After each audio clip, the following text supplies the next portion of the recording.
இன்னைக்கு மதியம் நம்ம வீட்டில் சாப்பாடு என்னென்னு பார்த்தலாமா? இன்னைக்கு சூப்பரான சமையலுங்க நம்ம வீட்டில். என்னன்னு பார்த்தீங்கன்னா, சாப்பிட்டுட்டேன். கையில் கொஞ்சம் வேலையாக இருந்தாவில் அதனால் சாப்பிட்டேன். இப்போ வந்து எடுத்துருவோம் தேடினாவில் இது அதுக்காக எடுத்துக்கிட்டு இருக்கேன். மாங்கொட்டையும் மாங்கொட்டையில் மாங்காய் உப்பு மாங்காய் நம்ம போட்டு வச்சுருக்கோம்ல, கட் பண்ணி காய வச்சு எடுத்து வச்சுருக்கோமா, அந்த மாங்காய்.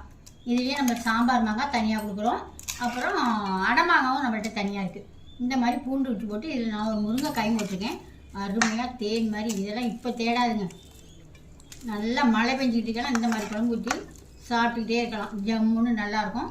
இப்பயும் மழை பெஞ்சிக்கிட்டும் தூரிக்கிட்டும் இருக்கா, அதனால இந்த நினப்பு வந்துச்சு. டக்குன்னு இந்த குழம்பு வச்சுட்டேன். அவ்வளோ அருமையாக சூப்பராக இருக்குங்க. என் தட்டிலே பாருங்கள் 2-3 துண்டு இருக்குது.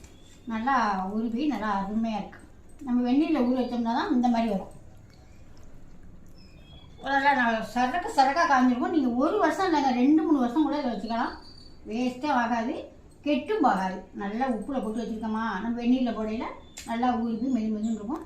நம்ம குழம்புலாம் தாளிச்சிட்டு அள்ளி போட்டு வைக்கிறது தாங்க. சூப்பரான இன்றைக்கி எங்கள் வீட்டில் மாங்காய் வத்தல் போட்டு பூண்டு ஊற்றி போட்டு அருமையான புளிக்குழம்பு.